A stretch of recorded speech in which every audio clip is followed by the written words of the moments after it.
Stan Freberg is a legendary and most peculiar kind of ad man. Some of the wildest and funniest commercials that you have undoubtedly howled at and the most original things seen on television have come out of his fevered brain. And he was passing through our orbit, and we thought we'd get him while he's here. Will you welcome, please, Mr. Stan Freberg.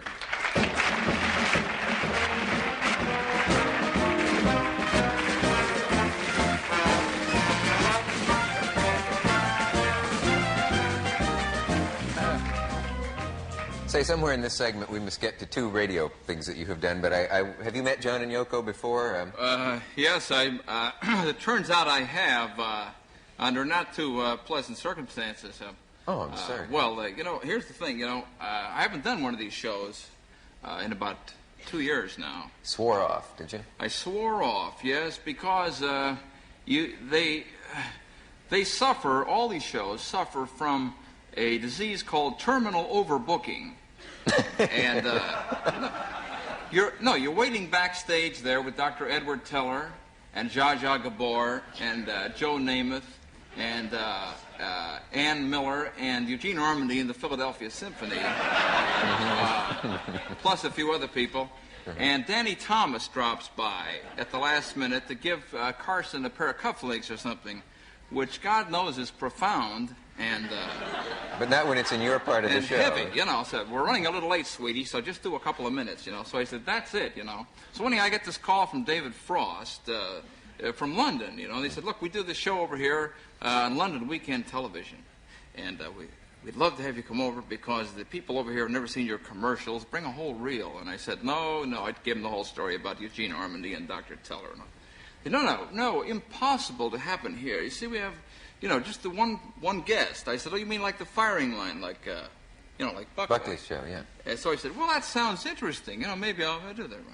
So anyhow, I went over with my wife and daughter, you know, prepared to do 2 programs. All by yourself. Right, that's it. And I brought the reel of things. And so now I'm riding to the hotel from the airport. They said, oh, by the way, John and Yoko will be on, you know. And I said, well, John and Yoko, they had just burst into the news that week, you know, the whole thing that he talked about. So I said, well, how long is the program again? She says, 30 minutes, but don't worry, you'll have plenty of time, right? And they said, oh, yes, and Blossom Dearie will be on with you. Blossom Dearie, you know. Okay, well, anyhow, needless to say, you know, they ran the one commercial, and I did about maybe between 5 and 6 minutes, right around there. So I'm sitting on the show now. After about 5 minutes, Frost says, all right, now, that's it. And there was only one other chair, like here, see? Mm-hmm. Now, I think when John and Yoko come out, where are they going to sit, see? Because there's this one chair. Little did I know what they had in mind. Because when they went to this commercial, this man with the, you know, with the earphones says, Mr. Freberg, yes, right, in the audience. You're sitting in the audience. Put you in the audience? Yeah. And I said, why am I going in the audience? And Frost says to me, don't worry about it. He says, it's a great honor in England to be put in the audience. One of the common people. Yeah, so, sure. So, they told me, well, John and Yoko were a little nervous because you're a satirist. And they thought you would have at them or something, you know, which is just pure bull, you know, anyhow. So I'm sitting out in the audience now, and John and Yoko come out, you know, and the first thing he says is, where's Freberg? You know? He thought I was going to be there. Oh, John said that? Yeah, John Yoko says, where's Freberg? Yeah. So I holler, I'm out in the audience, you know? Where else? So Lennon leans forward and peers like this, you know? He says, what are you doing out there?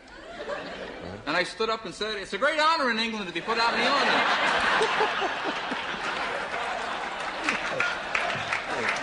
Well, I understand now how you feel. Yeah. So when I showed up here tonight, they told me that they had the doctor, what's his name, with the Institute of Phenomena, and just you, baby, that's it. And then I see him rolling this John and Yoko film, see? Well, this is a plot that all you people have. Where are you going next for people who want to meet John and Yoko so they'll know they're going to be...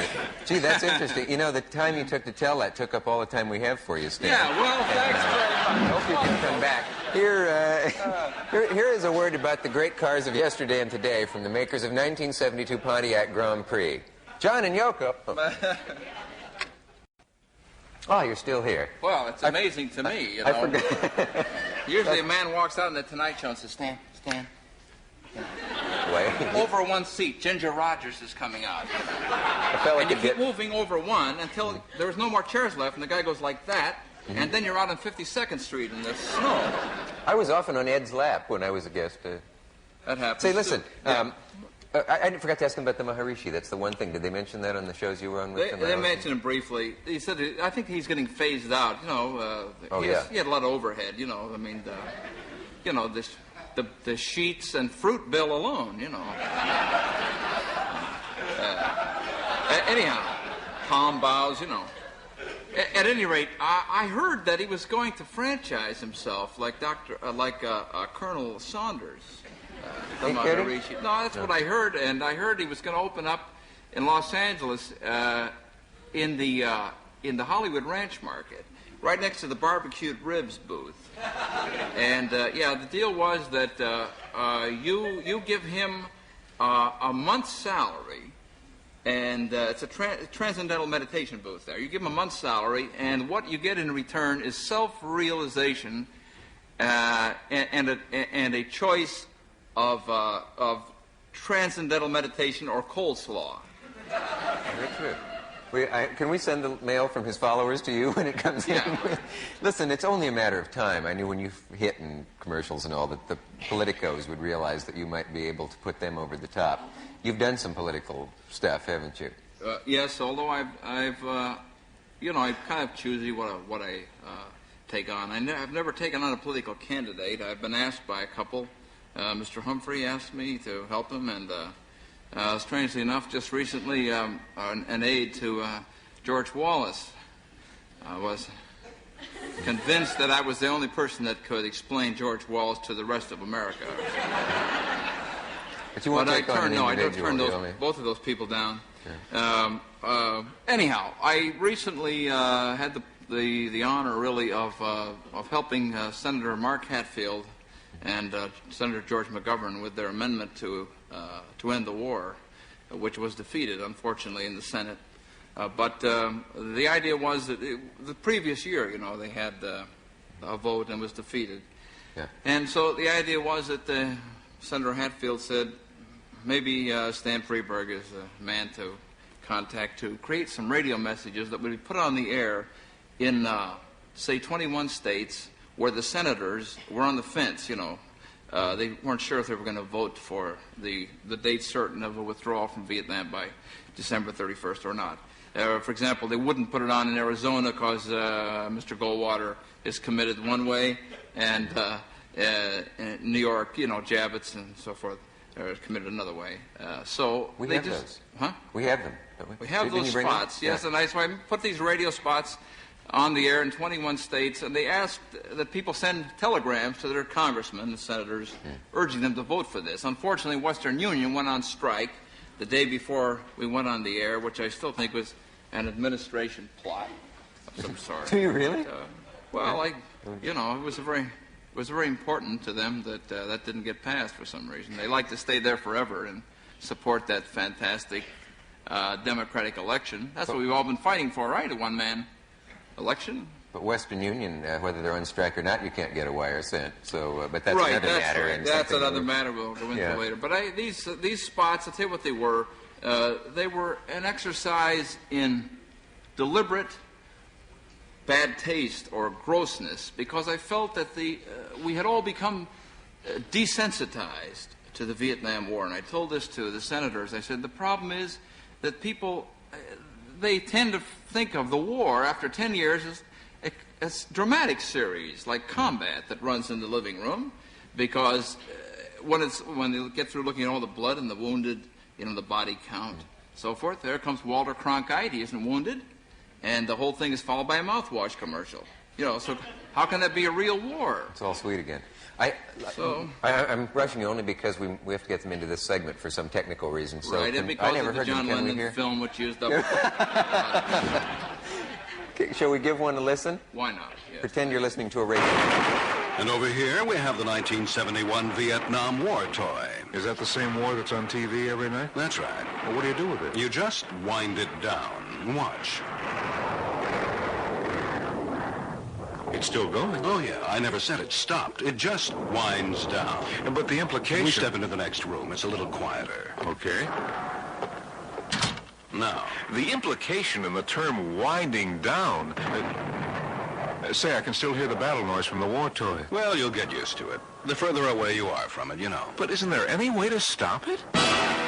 There is. The United States Senate is about to vote on the withdrawal of American troops from Vietnam by the end of 1971, so that an end to the fighting and the return of all prisoners is allowed to become a reality. Send a telegram now in support of the McGovern-Hatfield Amendment, or call your senator and congressman in Washington. Irresponsible demonstrations will not move them, but you may. That's right. Two more? Maybe we should listen. Maybe we should hear them all and then... We didn't get the beginning of that in his studio. He was trying to sell him the 1971 Vietnam War toy. Anyhow, let's you want to hear one more? This is a possible newscast that could occur, you know. Okay.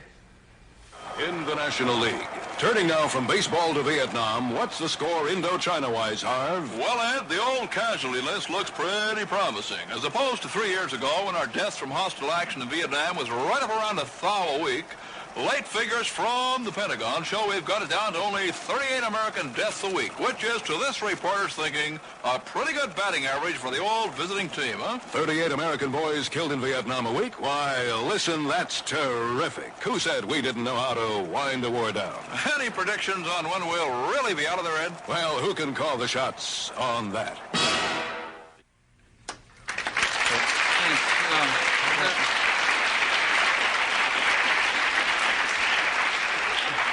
There was another one. I'll just tell you the premise of it. It was a man trying to sell a better computer to a general in the Pentagon building. He was from a company called American Business Machine and Body Count. And the man says, well, you know, we've got the body count down to about 38 American deaths a week now, so it poses no overload problem. And the guy says, all right, you're okay on body count, but let's talk wounded. Can your present machinery give this kind of a breakdown? Right. And then you hear all this computer going, and he says, you got your single leg amputee count? You got your double. You got your 2 out of a possible 3 limb combo. Yeah. You want a quick rundown on left ears for April? You got it. You know. Now that was really deliberate shock, you know, and people said to me, that's bad taste. I said, no, the war in Southeast Asia is what isn't bad taste. Did you get a lot of mail from did mail come to you? Did they know who to write it to? Well, yeah, you know, I got the usual kind of mail, like, where are you taking your orders from, Freberg, Moscow, you know?